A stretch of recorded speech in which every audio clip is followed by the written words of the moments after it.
TV ಮಾಧ್ಯಮಗಳಲ್ಲಿ ಏನ್ ಸುದ್ದಿ ಬರ್ತಾ ಇದೆ ಅಂತ ಕೇಳಿದ್ರೆ, ಜಾರ್ಜ್ ಅವರು ರಾಜೀನಾಮೆ ಕೊಟ್ಟಿದ್ದಾರೆ. ಸಿಎಂ ಅವರ ಹಸ್ತಕ್ಷೇಪ ಜಾಸ್ತಿ, ಸಿಎಂ ಅವರ ಮಗನ ಹಸ್ತಕ್ಷೇಪ ಆಗಿದ್ರಿಂದ ಜಾರ್ಜ್ ರಾಜೀನಾಮೆ ಕೊಟ್ಟಿದ್ದಾರೆ ಅಂತ ಟಿವಿ ಹೇಳಿ ಬರ್ತಾ ಇದೆ. ಸದನದಲ್ಲೇ ಇದ್ದಾರೆ, ಸ್ಪಷ್ಟ ಮಾಡ್ಲಿ. ಇಲ್ಲಿ ಇದೊಂದು ಬರುವ ನಿಮ್ದು ಬೇರೆ ಕಥೆ. ಒಂದ್ ಸೆಕೆಂಡ್ ಜಾರ್ಜ್, ನೀವು ಇದು ಲಿಖಿತ ಉತ್ತರ ಮುಗಿಸಿ. ನಾನೇನು ಆರೋಪ ಮಾಡ್ಲಿಲ್ಲ, ಹೌದಾ ಅಂತ ಕೇಳಿ ಸನ್ಮಾನ್ಯ ಸಭಾಧ್ಯಕ್ಷ ಇದು ಮುಗಿಸಿ. ಇದು ಹೇಳ್ತೀನಿ ನಾನು. ಅದು ಫಸ್ಟ್ ಹೇಳ್ಬಿಡಿ, ಆದ್ಮೇಲೆ ಅದಕ್ಕೂ ಉತ್ತರ ಆಯ್ತು. ಫಸ್ಟ್ ಇದು ಹೇಳ್ಬಿಡಿ. ಅಲ್ಲ, ಕೊಡ್ಬೇಕಲ್ಲ.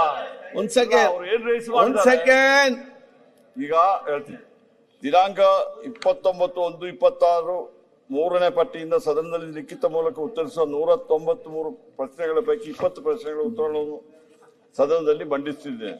ಸನ್ಮಾನ್ಯ ಸಭಾಧ್ಯಕ್ಷರೇ, ಅವರು ಟಿವಿಯಲ್ಲಿ ನೋಡಿದ್ದಾರೆ ಅಂತ ಹೇಳಿದ್ದಾರೆ. ನಾನೇನಾದ್ರೂ ಟಿವಿಯಲ್ಲಿ ಹೇಳಿದಿನ? ನಾನು ಯಾವುದೇ ರಾಜೀನಾಮೆ ಪ್ರಶ್ನೆ ಉದ್ಭವಿಸೋದಿಲ್ಲ, ಆ ತರ ಏನಿಲ್ಲ.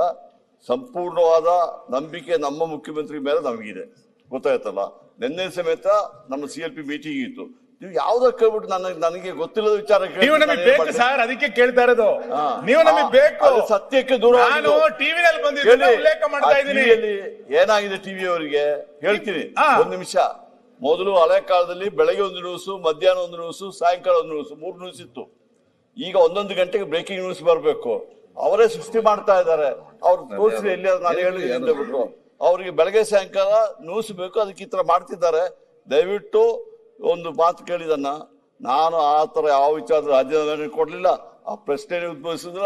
ಸಂಪೂರ್ಣವಾದ ನಂಬಿಕೆ ಮತ್ತೆ ಬೆಂಬಲ ಮುಖ್ಯಮಂತ್ರಿ ಅವರೊಟ್ಟಿಗೆ ನಾವೆಲ್ಲ ಇದ್ದೀವಿ.